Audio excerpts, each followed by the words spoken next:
to drop the title to Rock. Let's do a three-way. To me, it was always about what's next. Who am I working with next? I think when they call a meeting, Vince will probably like, what's next for Cena? Because that's all he cares about. I didn't want to turn heel. Vince came to me and was like, Rock's coming back and he wants to work a bad guy. You're the champ. So it was either I turn heel or I drop the title to Daniel Bryan. And I was like, well, I would like to work Rock. It sounds challenging. Let's, well, you'd have to turn heel. And I was like, all right, well, I'd rather be. I kept asking what was going on for Mania. Okay, so first of all, explain to me how come you think that you can do what you want to do. You work for a company. You work for $1 billion company, and your boss is literally sitting here telling you what you need to do. You're a champion. Yes, you're over. Yes, you're a champion. But that's the reason that you have to do things that's not expected of other people, because you are at the top of your class. You're a talent, and they know this. That's why you're supposed to be willing to go along and do things to move the show forward, move the business forward.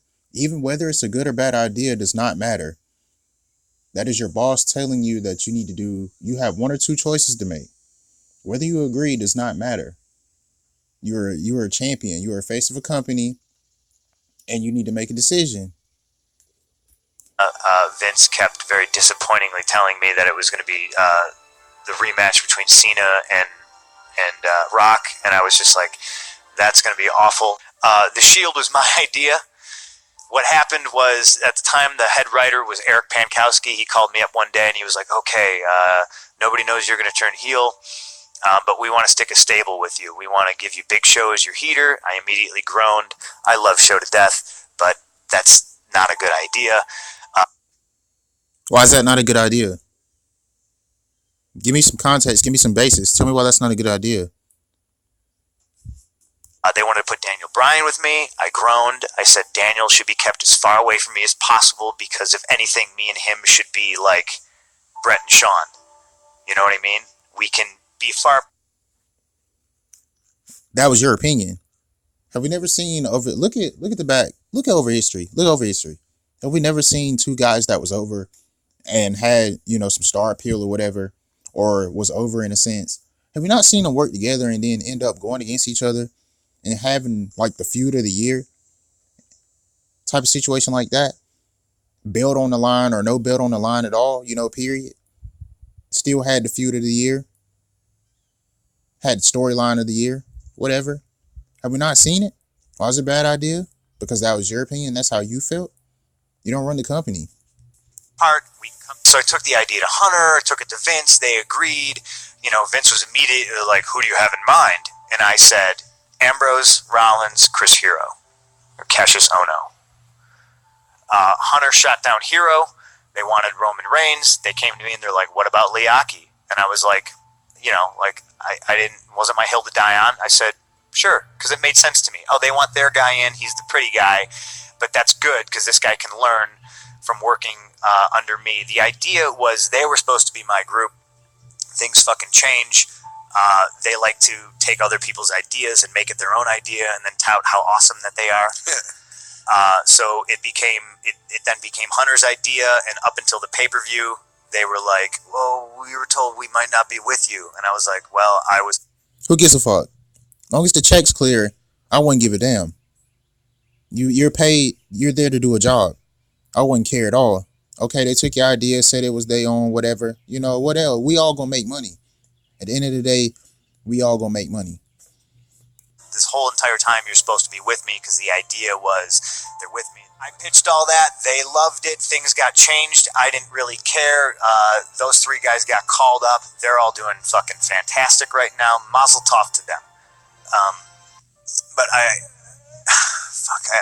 dropped the title to Rock. I do a rematch. As you should.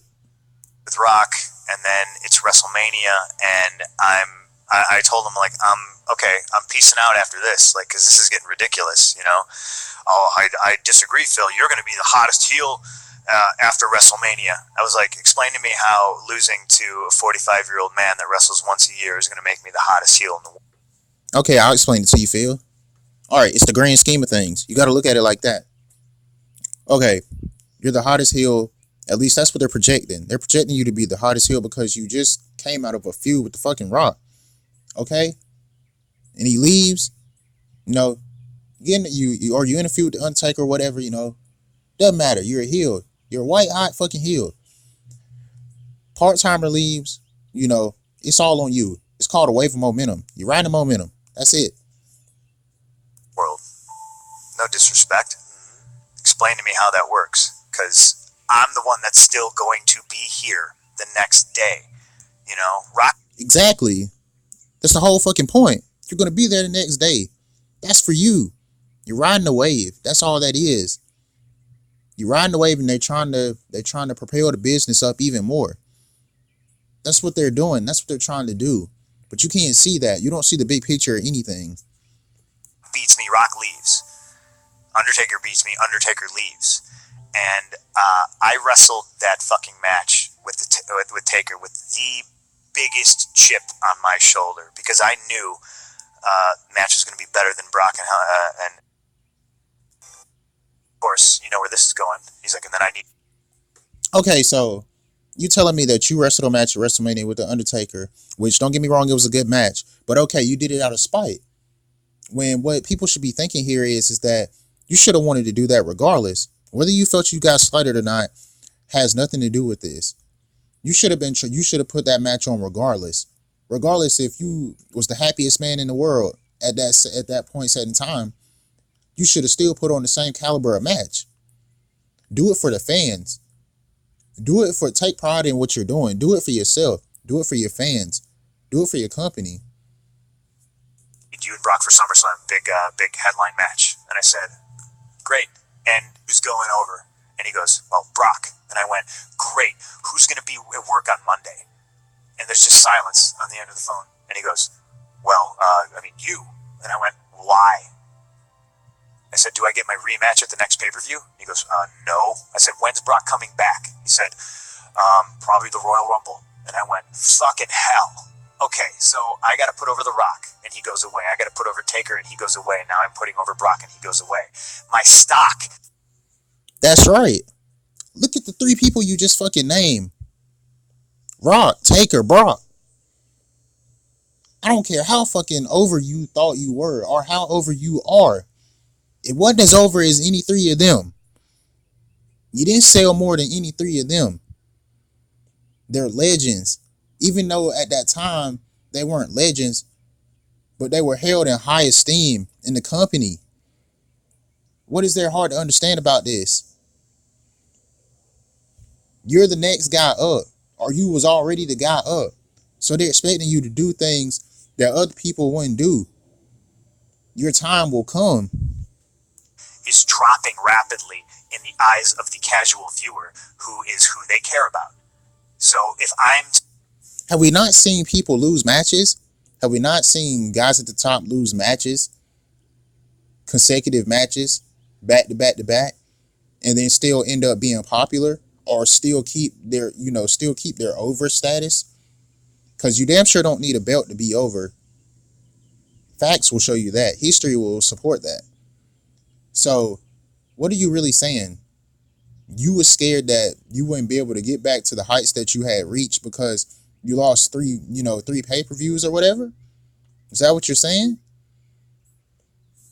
To maintain my main event status, I'm not going to be able to do it by just producing excellent matches on house shows and TVs all the time. I now go, well, fuck it.